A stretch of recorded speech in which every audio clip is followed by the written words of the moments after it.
മുന്നറിയിപ്പുകളുണ്ട്. മുന്നറിയിപ്പുകൾ അവഗണിക്കാതിരിക്കാൻ നിങ്ങൾ നിൽക്കുന്ന ഇടങ്ങളിലെയൊക്കെ മത്സ്യത്തൊഴിലാളികളെ ഓർമ്മിപ്പിക്കേണ്ടതുണ്ട്. കേരള തീരത്തും തെക്കൻ തമിഴ്നാട് തീരത്തും രാത്രി 11:30 വരെ, ഇന്ന് രാത്രി 11:30 വരെ 1/2 മീറ്റർ മുതൽ 1.5 മീറ്റർ വരെ ഉയർന്ന തിരമാലയ്ക്കും കടലാക്രമണത്തിനും സാധ്യതയുണ്ട് എന്നാണ് ദേശീയ സമുദ്രസ്ഥിതി പഠന ഗവേഷണ കേന്ദ്രം അറിയിച്ചിരിക്കുന്നത്. അതുകൊണ്ട് തന്നെ മത്സ്യത്തൊഴിലാളികളും തീരദേശവാസികളും ജാഗ്രത പാലിക്കണം എന്നുള്ളതാണ് റിപ്പോർട്ടർ വാർത്താ സംഘത്തിനും നിങ്ങളോട് പറയാനുള്ളത്. ആദിൽ പാലോട്, മുന്നറിയിപ്പുകൾ അവഗണിക്കാതിരുന്നാൽ വലിയ അപകടത്തിലേക്ക് പോകുന്ന ഒരു സാഹചര്യം അത് തീരദേശത്ത് ഇപ്പോൾ നിലനിൽക്കുന്നില്ലേ?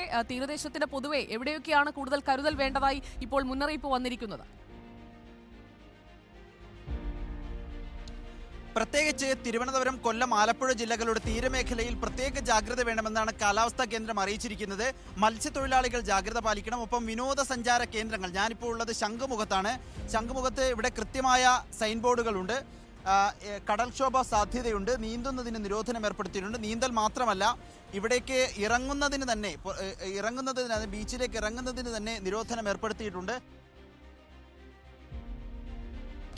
20 മീറ്ററോളം ദൂരത്തിൽ ഇവിടെ തീരം ഉണ്ടായിരുന്നതാണ്. ഇവിടെ സാധാരണ ആളുകൾ, ഇന്നലെ ഈസ്റ്ററൊക്കെ ആയതുകൊണ്ട് ആളുകൾ വരേണ്ടിയിരുന്നതാണ്.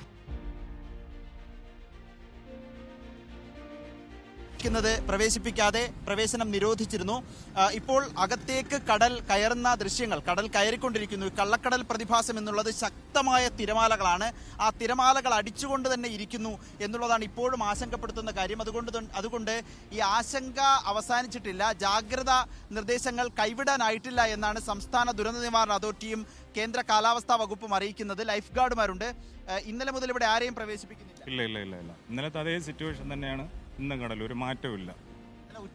ഇന്നലെ ഉച്ച മുതലാണ് ഈ ഒരു സംഭവം തുടങ്ങിയത്.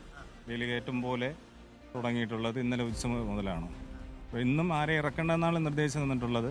പിന്നെ ഇത് എത്ര ദിവസത്തേക്ക് നിൽക്കുമെന്നുള്ളത് നമുക്ക് പറയാൻ പറ്റത്തില്ല. വരുന്നവരെല്ലാം മടക്കി വിടുന്നില്ല, മേളിലേക്കും ബീച്ചിലോട്ട് അലോഡ് ഇല്ലെന്നേ ഉള്ളൂ. ഇല്ല. ഇത്തരത്തിൽ തിരുവനന്തപുരം ജില്ലയിലെ ബീച്ചുകൾ, Kovalam beach, Papanasam beach, Shankhumukham beach, ഇവിടേക്ക് കർശനമായി നിരോധനമാണുള്ളത്. ഒരു സഞ്ചാരികളെയും ഒരു കാരണവശാലും അകത്തേക്ക് പ്രവേശിപ്പിക്കില്ല എന്ന നിർദ്ദേശം ഇതിനോടകം തന്നെ നൽകിയിട്ടുണ്ട്. ഇത്തരത്തിൽ പൊതുജനങ്ങളും ഇത് സംബന്ധിച്ചുള്ള ജാഗ്രതകൾ പാലിക്കണമെന്ന നിർദ്ദേശം സംസ്ഥാന ദുരന്ത നിവാരണ അതോറിറ്റി നൽകുന്നുണ്ട്. 2 ദിവസം കൂടി കള്ളക്കടൽ പ്രതിഭാസം ഉണ്ടാകുമെന്നാണ് അറിയിപ്പ്.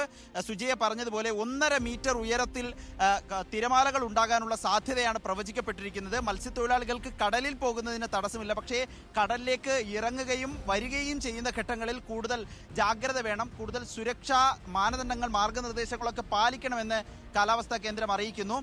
ഒപ്പം പ്രധാനപ്പെട്ട ഒരു വാർത്ത, ഇന്ന് എല്ലാവരെയും ആശങ്കപ്പെടുത്തിയ വാർത്ത, ഇന്നലെ കൂടുതൽ അപകടങ്ങളുണ്ടായി. പക്ഷേ ഇന്ന് മുതലപ്പൊഴിയിലുണ്ടായ അപകടങ്ങളാണ്. മുതലപ്പൊഴിയിൽ 2 അപകടങ്ങൾ തുടർച്ചയായി ഉണ്ടായി എന്നുള്ളതാണ് ഞെട്ടിപ്പിച്ചത്.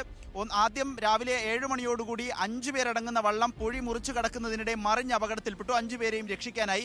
രണ്ടാമത് മണിക്കൂറുകൾക്കകം തന്നെ 2 പേരടങ്ങുന്ന വള്ളവും പൊഴി മുറിച്ചു കടക്കുന്നതിനിടെ നിയന്ത്രണം വിട്ട് പുലിമുട്ടിലിടിച്ച് മറിയുകയായിരുന്നു. ഇതിൽ നിന്ന് ഒരു മത്സ്യത്തൊഴിലാളി തെറിച്ചു പോകുന്ന ഒരു നമുക്ക് ഭീതിപ്പെടുത്തുന്നൊരു ദൃശ്യം കൂടി കാണാനായി. അതുകൊണ്ട് മത്സ്യത്തൊഴിലാളികൾ പ്രത്യേക ജാഗ്രത പാലിക്കണം എന്ന് ഇതിനോടകം തന്നെ മുന്നറിയിപ്പ് സംവിധാനങ്ങൾ ഓർമ്മിപ്പിക്കുന്നുണ്ട്. ഏതായാലും 2 ദിവസം കൂടി ഈ പ്രതിഭാസം നിലനിൽക്കും. കടലാക്രമണം ഉണ്ടാകുമെന്നാണ് അറിയിപ്പ്. സുജയ. ഓക്കെ, അതിൽ തിരുവനന്തപുരത്തെ സ്ഥിതി കണ്ടല്ലോ.